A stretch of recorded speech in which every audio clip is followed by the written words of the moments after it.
J'aide l'ego. Il est minuit, on entend le vent qui souffle. Sous mes pieds, le sable est humide. Mes amis et moi, on est sur une plage bretonne. Et là, un ami me lance le défi de sauter dans l'eau. À ce moment-là, j'oublie complètement le fait que mon corps est à 37 degrés et l'eau à 10. J'oublie complètement que les vêtements que je porte sont les seuls que j'ai pour ma randonnée d'une semaine. J'ai juste un objectif en tête. Alors je me mets à courir, courir, courir, courir. Je me jette dans l'eau. Et évidemment, 30 secondes après, je cours dans l'autre sens complètement trempée. Quelle idée de faire ça! Le lendemain, sur les chemins de randonnée, plitch, platch, plitch, j'ai les chaussettes encore mouillées. J'ai du mal à ne pas relever les défis, même les plus idiots. J'ai envie de prouver aux autres que je suis capable, j'ai envie de les impressionner. C'est un jeu. C'est le jeu de l'ego. Et ce jeu, il nous anime un peu tous les jours. On cherche à être meilleur en sport, en études, en argumentation dans nos conversations, en culture générale. Cet ego, on sent ce que ça veut dire. Mais si je vous demande tout de suite de le définir, c'est piégeant. Parce que c'est un terme vaste qu'on emploie peu et qu'on ne questionne pas. La première définition qu'on peut en trouver, c'est l'ego désigne le moi, la représentation et la conscience que j'ai de moi-même. Donc en fait, l'ego, c'est juste le moi, moi, moi, moi, moi, moi. Mais ça ne correspond pas du tout à ce à quoi moi je pense quand je parle d'ego. Aujourd'hui, j'ai envie de vous parler de ce à quoi vous et moi on pense quand on emploie le terme ego. Orgueil, arrogance, mépris, égoïsme, honneur. On pense à quelqu'un qui se sent supérieur. Mais pour se sentir supérieur, il faut qu'il y ait des personnes inférieures.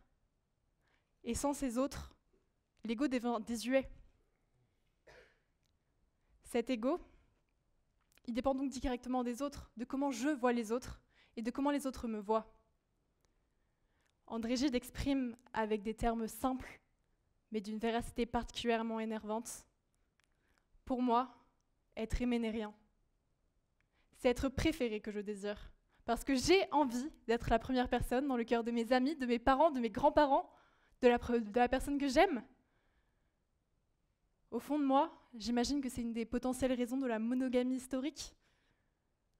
Quand on met le sujet sur la table de la tromperie dans mon entourage, on entend plutôt un affront qui déshonore qu'un acte de désamour. Et tout ça, c'est inconscient. J'agis pour être préférée, mais je ne m'en rends pas compte.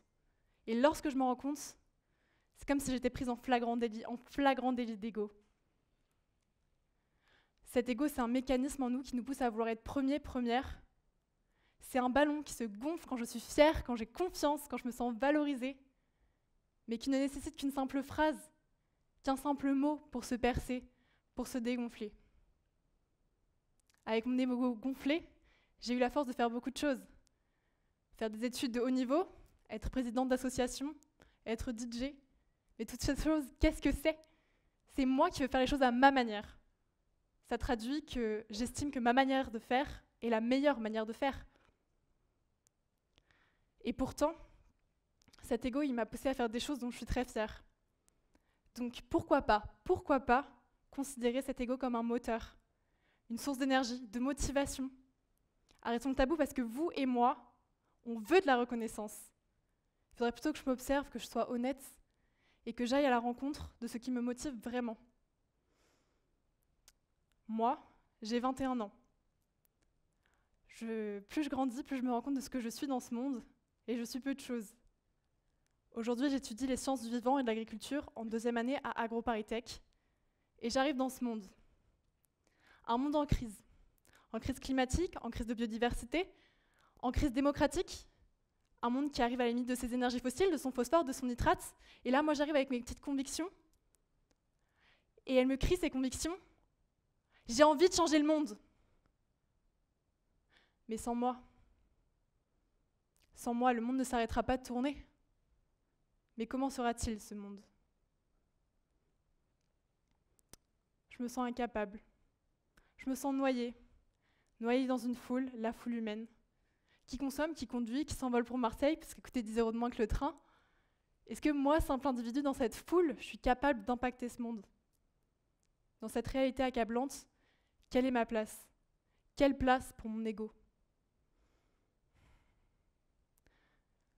quand je me pose cette question, j'ai juste une réponse, c'est l'impuissance. Une impuissance pesante, une impuissance accablante. Pourquoi est-ce que moi j'agirais si je ne suis qu'une personne parmi tant d'autres? Justement, si j'étais une personne qui pouvait bouleverser la situation. Donc pourquoi pas? Pourquoi pas avoir notre ego comme moteur au service de demain? Parce que d'une part, on a une crise écologique, une crise climatique qui nécessite notre action, et d'autre part, on a mon ego qui me pousse à agir pour faire des choses même insensées. Donc pourquoi ne pas associer les deux? Quand j'en ai parlé à mes amis, ils m'ont dit « ça me gêne cette idée ». Mais oui, ça vous gêne cette idée. Parce qu'il y a d'une part des intentions égoïstes qu'on considère négatives, et d'autre part, on a des actions positives bénéfiques. On n'a pas envie d'associer les deux. Pourtant, cette envie de valorisation, on l'associe toujours à notre mise à l'action, parce que notre ego nous pousse à faire des choses. Donc pourquoi pas cette association-là? Est-ce qu'on ne serait pas un petit peu hypocrite au fond? Est-ce que si les intentions d'une action sont égoïstes, ça annule son résultat? Non, le résultat reste. Et je suis d'accord avec vous, ce raisonnement, vouloir puiser ma force d'action dans ma volonté de valorisation, c'est un raisonnement utilitariste. Utilitariste parce qu'il se préoccupe plus du résultat que du moyen. Mais est-ce que ce n'est pas justement de ça dont on a besoin aujourd'hui? De résultats et vite. Mère Teresa, cette sainte catholique qui pendant plus de 40 ans de sa vie a consacré ses heures aux pauvres laissés pour compte. Si vous découvriez aujourd'hui qu'elle s'en sentait glorifiée, qu'elle s'en sentait valorisée, qu'elle en était fière, comment la percevriez-vous? Pour moi, ça ne changerait rien. Ce serait toujours cette femme qui accomplit des choses que personne d'autre n'a accomplies. Donc pas de honte à vouloir être valorisée. Vous voulez être célèbre, vous voulez être le pasteur des temps modernes, vous voulez laisser votre trace dans ce monde, vous voulez rendre votre entourage fier, pas de honte.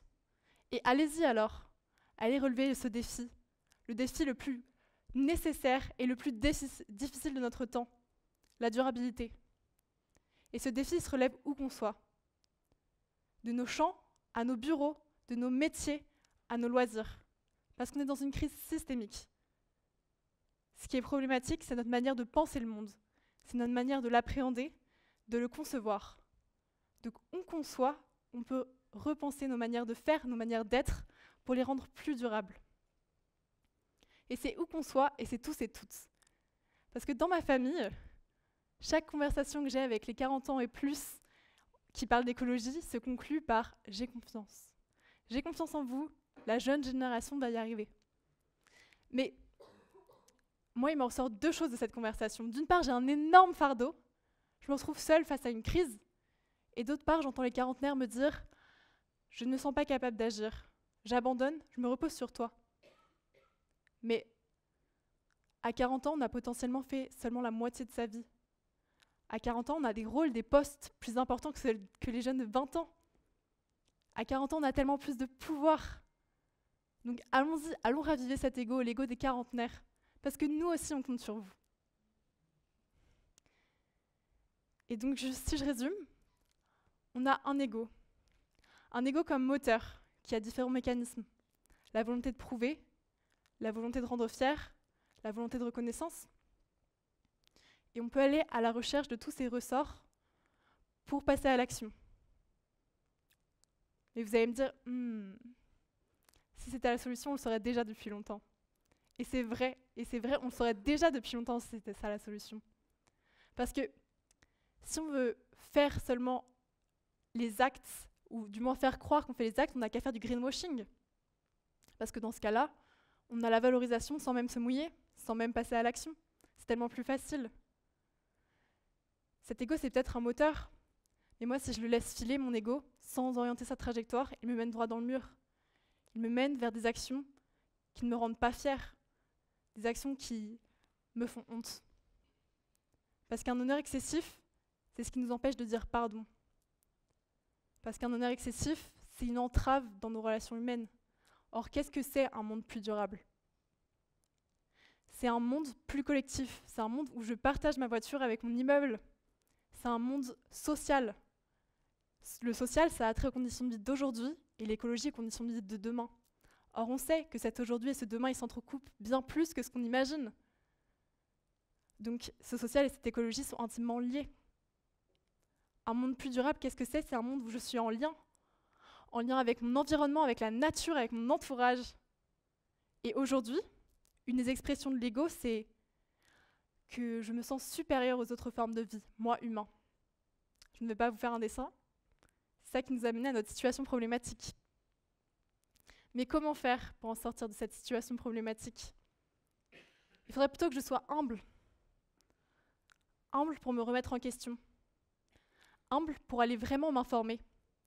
Humble pour savoir qu'est-ce qui a le plus d'impact dans ce que je fais. Il faudrait plutôt que je sois humble pour pouvoir m'associer. Parce qu'en m'associant, je suis tellement plus efficace. Nos collectifs, qu'est-ce que c'est? Nos collectifs, c'est des individus. C'est des je, me, moi, égoïstes.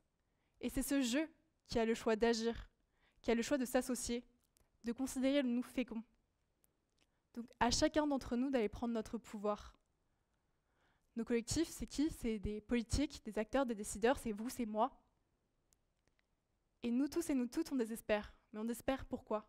Parce qu'il y a des milliards de choses qu'on ne contrôle pas, des milliards de choses qui ne vont pas dans la direction qu'on souhaite. Donc allons atteindre ce qu'on peut atteindre. Si on fait en nous la place pour le changement, alors cette durabilité, elle pourra bien plus facilement s'ancrer dans nos collectivités. Et s'il n'y a pas la place pour cette durabilité, il va falloir qu'on la crée, parce qu'elle nous est nécessaire.